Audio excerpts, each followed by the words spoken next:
জনগণ তাদেরকে কি পরিচয় চিনে? গুপ্ত পরিচয় চিনে, গুপ্ত পরিচয়। বাংলাদেশের ছাত্র রাজনীতিতে সম্প্রতি গুপ্ত রাজনীতি শব্দবন্ধকে কেন্দ্র করে যে বিতর্ক ও উত্তেজনা তৈরি হয়েছে তা দেশের বিভিন্ন শিক্ষা প্রতিষ্ঠান থেকে শুরু করে জাতীয় রাজনৈতিক অঙ্গন পর্যন্ত ছড়িয়ে পড়েছে। জাতীয়তাবাদী ছাত্রদল ও ইসলামী ছাত্র শিবিরের মধ্যে এই নতুন বাকযুদ্ধ শুধু সাংগঠনিক প্রতিদ্বন্দ্বিতার বহিঃপ্রকাশ নয়, বরং এটি বাংলাদেশের সাম্প্রতিক রাজনৈতিক ইতিহাস, অতীত আন্দোলনের স্মৃতি এবং ভবিষ্যৎ ক্ষমতার সমীকরণের প্রশ্ন সামনে নিয়ে এসেছে। রাজনৈতিক বিশ্লেষকদের মতে একটি শব্দকে কেন্দ্র করে শুরু হওয়া এই বিতর্ক এখন বৃহত্তর আদর্শিক ও কৌশলগত দ্বন্দ্বে রূপ নিচ্ছে। বর্তমান বিতর্কের পিছনে বারবার ফিরে আসছে 2013 সালের 29 ডিসেম্বরের ঘটনা প্রবাহ। ওই দিন বিএনপি চেয়ারপারসন খালেদা জিয়া সরকার বিরোধী মার্চ ফর ডেমোক্রেসি কর্মসূচি ডাক দেন। তবে অভিযোগ উঠে তৎকালীন আওয়ামী লীগ সরকার ও প্রশাসন খালেদা জিয়ার গুলশানে বাসভবনের সামনে বালু ভর্তি ট্রাক অবস্থান করিয়ে তার বের হওয়ার পথ বন্ধ করে দেয়। ফলে তিনি কর্মসূচিতে অংশ নিতে পারেননি।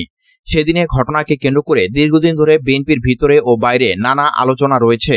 সমালোচকদের একাংশ দাবি করে দলের কেন্দ্রীয় নেতৃত্ব কিংবা অঙ্গ সংগঠনের কর্মীরা যথেষ্ট সক্রিয় ভূমিকা নিতে ব্যর্থ হয়েছিলেন।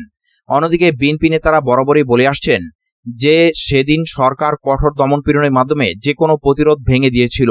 একই দিনে রাজধানীর রাজপথে ইসলামী ছাত্র শিবিরের কর্মসূচি এবং পুলিশের সঙ্গে সংঘর্ষের ঘটনাও আলোচনায় আসে। শিবির সমর্থকদের বক্তব্য, সে সময় তাদের সংগঠন মাঠে সক্রিয় ছিল এবং আন্দোলনে অংশগ্রহণ করেছিল।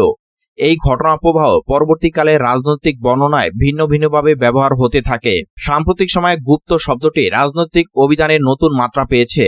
মূলত বিএনপি ঘনিষ্ঠ মহল থেকে প্রথমে এই শব্দ ব্যবহার করে অভিযোগ তোলা হয় যে দীর্ঘ সময় নিষিদ্ধ বা নিষ্ক্রিয় থাকার পর কিছু সংগঠন হঠাৎ প্রকাশ্যে সক্রিয় হয়ে উঠেছে। এর মাধ্যমে বিশেষভাবে জামাতে ইসলামী ও ছাত্র শিবিরকে ইঙ্গিত করা হয় বলে রাজনৈতিক মহলে ধারণা তৈরি হয়। কিন্তু পরিস্থিতি দ্রুত পাল্টে যায়। ছাত্র শিবির ও তাদের সমর্থকরা পাল্টা যুক্তি দেন তারা কখনই সম্পূর্ণ নিষ্ক্রিয় ছিল না, বরং বিভিন্ন সময়ে মাঠ পর্যায়ে সক্রিয় থেকেছে, হামলা মামলা শিকার হয়েছে এবং রাজনৈতিক কর্মকাণ্ড চালিয়ে গেছে। ফলে গুপ্ত শব্দটি এখন উল্টো বিএনপি ও ছাত্রদলের দিকে ছুড়ে দেওয়া হচ্ছে। চট্টগ্রাম সরকারি সিটি কলেজে গুপ্ত রাজনীতি নিষিদ্ধ লেখা একটি ব্যানারকে কেন্দ্র করে দুই ছাত্র সংগঠনের মধ্যে উত্তেজনা তৈরি হওয়ার পর বিষয়টি দেশজুড়ে আলোচনায় আসে।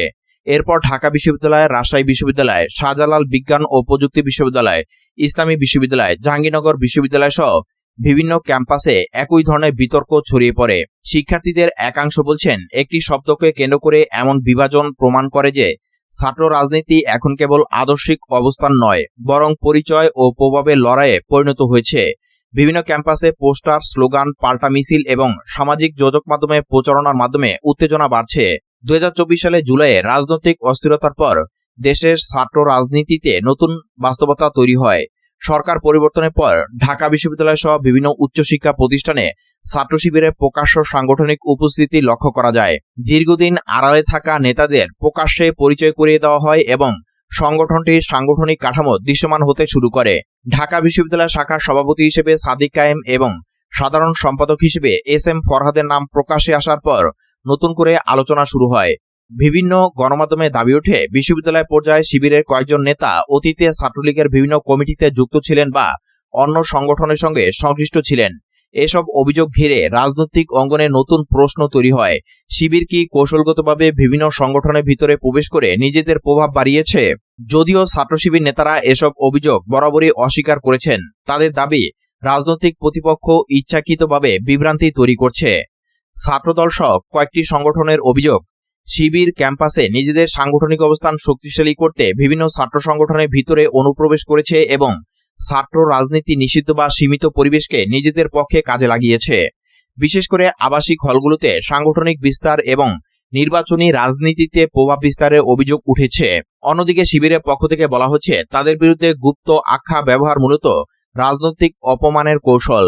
তাদের মতে যারা এখন এ ধরনের ভাষা ব্যবহার করছে তারা অতীতে আওয়ামী লীগ বিরোধী বৃহত্তর আন্দোলনে একই মঞ্চে ছিল এবং রাজনৈতিক সুবিধা নেওয়ার সময় শিবিরের উপস্থিতি নিয়ে আপত্তি করেনি। রাজনৈতিক বিশেষজ্ঞদের মতে গুপ্ত রাজনীতি বিতর্কের পিছনে মূল কারণ হল বিরোধী জোটের ভিতরে নেতৃত্বের প্রতিযোগিতা। দীর্ঘদিন একই রাজনৈতিক বলয়ে থাকা শক্তিগুলোর মধ্যে এখন প্রভাব, নেতৃত্ব ও জনসমর্থন নিয়ে প্রতিদ্বন্দ্বিতা তীব্র হয়েছে। সিনিয়র সাংবাদিক ও বিশ্লেষকরা বলছেন, রাজনৈতিক ভাষার অবমাননাকর ব্যবহার প্রায় তাৎক্ষণিক সমর্থকদের উজ্জীবিত করলেও দীর্ঘমেয়াদে উল্টো প্রতিক্রিয়া তৈরি করতে পারে। অতীতে রাজাকার শব্দের রাজনৈতিক ব্যবহার যেমন বহু বিতর্কের জন্ম দিয়েছিল, তেমনি গুপ্ত শব্দের অতিরিক্ত ব্যবহারও নতুন মেরুকরণ তৈরি করছে। রাজনৈতিক পর্যবেক্ষকদের মতে সাধারণ জনগণের মধ্যে এখন একটি প্রশ্ন জোরালো হচ্ছে, বিরোধী শিবিরের অভ্যন্তরীণ দ্বন্দ্ব কি বৃহত্তর গণতান্ত্রিক রাজনীতিকে দুর্বল করছে? যারা অতীতে একই সরকার বিরোধী অবস্থানে ছিল তারা এখন পারস্পরিক দোষারোপে ব্যস্ত হলে সেটি সামগ্রিক বিরোধী রাজনীতির জন্য ক্ষতিকর হতে পারে। অনেকে মনে করছেন, রাজনৈতিক প্রতিপক্ষের বিরুদ্ধে ব্যবহৃত ভাষা যখন মিত্রপক্ষের বিরুদ্ধে ব্যবহার শুরু হয় তখন তা জোটভিত্তিক রাজনীতিকে অস্থিতিশীল করে তোলে। বিশেষ করে ছাত্র রাজনীতির মতো স্পর্শকাতর ক্ষেত্রে এ ধরনের মেরুকরণ সহিংসতার ঝুঁকি বাড়ায়। বিশ্ববিদ্যালয় ও কলেজ ক্যাম্পাসে চলমান এই উত্তেজনা প্রশ্ন তুলছে ছাত্র রাজনীতির ভবিষ্যৎ নিয়ে। আদর্শিক রাজনীতি, সাংগঠনিক প্রতিযোগিতা এবং অতীতের ভূমিকা নিয়ে বিতর্ক নতুন কিছু নয়। তবে সাম্প্রতিক ঘটনাবলী দেখাচ্ছে ছাত্র সংগঠনগুলো এখন শুধু মতাদর্শ নয়, নিজেদের ঐতিহাসিক ভূমিকা ও বৈধতা প্রমাণের লড়াইয়ে নেমেছে। বিশেষজ্ঞদের মতে যদি এই বিরোধ দ্রুত রাজনৈতিকভাবে নিয়ন্ত্রিত না হয় তাহলে এটি বড় ধরনের সংঘাতে রূপ নিতে পারে। কারণ ছাত্র রাজনীতির উত্তাপ অতীতে বহুবার জাতীয় রাজনীতির গতিপথ প্রভাবিত করেছে। গুপ্ত রাজনীতি বিতর্ক বাংলাদেশের ছাত্র রাজনীতিতে নতুন ভাষা, নতুন বিভাজন এবং নতুন সমীকরণের জন্ম দিয়েছে। একটি শব্দকে কেন্দ্র করে শুরু হওয়া বিতর্ক এখন অতীতের আন্দোলন, রাজনৈতিক ভূমিকা, সাংগঠনিক বৈধতা এবং ভবিষ্যৎ নেতৃত্বের প্রশ্নে রূপ নিয়েছে। রাজনৈতিক পর্যবেক্ষকদের মতে পারস্পরিক সম্মান ও তথ্যভিত্তিক রাজনৈতিক বিতর্কের পরিবর্তে যদি অপমানজনক আখ্যা ও ইতিহাসের নির্বাচিত ব্যাখ্যা সামনে আনা হয় তবে তা ছাত্র রাজনীতিকে আরও সংঘাতমুখী করবে। দেশের শিক্ষাঙ্গন ও জাতীয় রাজনীতির স্থিতিশীলতার জন্য সংশ্লিষ্ট সব পক্ষের সংযত ও দায়িত্বশীল ভূমিকা এখন জরুরি। বর্তমান পরিস্থিতি ইঙ্গিত দিচ্ছে বাংলাদেশের ছাত্র রাজনীতি নতুন এক পুনর্বিন্যাসের মধ্য দিয়ে যাচ্ছে। এই পুনর্বিন্যাস শেষ পর্যন্ত গণতান্ত্রিক সংস্কৃতি শক্তিশালী করবে নাকি আরও বিভাজন তৈরি করবে সেটি এখন দেখার বিষয়। গুপ্ত রাজনীতি বিতর্কটি কেবল একটি শব্দকে কেন্দ্র করে গড়ে ওঠা সাময়িক রাজনৈতিক উত্তেজনা নয়, বরং এটি বাংলাদেশের ছাত্র রাজনীতির গভীরে জমে থাকা অবিশ্বাস, প্রতিদ্বন্দ্বিতা এবং নেতৃত্বের সংকটের বহিঃপ্রকাশ। একই রাজনৈতিক ধারার ভিতরে থাকা সংগঠনগুলো যখন নিজেদের ঐতিহাসিক অবদান প্রমাণের প্রতিযোগিতায় নামে তখন বোঝা যায় ক্ষমতার রাজনীতি নতুন বাস্তবতা তৈরি হয়েছে। অতীতের আন্দোলন, দমনপীড়ন এবং ত্যাগের ইতিহাস এখন শুধু স্মৃতিচারণের বিষয় নয়, বরং বর্তমান রাজনৈতিক বৈধতা অর্জনের হাতিয়ারে পরিণত হয়েছে। এই বাস্তবতায় সবচেয়ে গুরুত্বপূর্ণ প্রশ্ন হলো, ছাত্র রাজনীতি কি আদর্শিক সংগ্রামের পথেই এগোবে নাকি পারস্পরিক বিদ্বেষ ও অপমান নির্ভর প্রচারণায় নিজেকে দুর্বল করবে? কারণ রাজনৈতিক ইতিহাস বলছে যখন কোনো আন্দোলনকারী শক্তি নিজেদের ভিতরে বিভক্ত হয়ে পড়ে তখন তার সুযোগ নেয় তৃতীয় পক্ষ। বর্তমানে ছাত্রদল ও ছাত্র শিবিরের মধ্যকার এই সংঘাত সেই আশঙ্কাকে সামনে আনছে।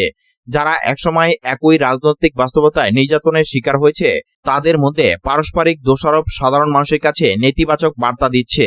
বিশেষজ্ঞদের মতে রাজনৈতিক প্রতিপক্ষকে মোকাবেলার বদলে যদি মিত্রপক্ষ একে অপরকে দুর্বল করতে ব্যস্ত থাকে তবে তা দীর্ঘমেয়াদে পুরো বিরোধী রাজনীতিকে ক্ষতিগ্রস্ত করবে।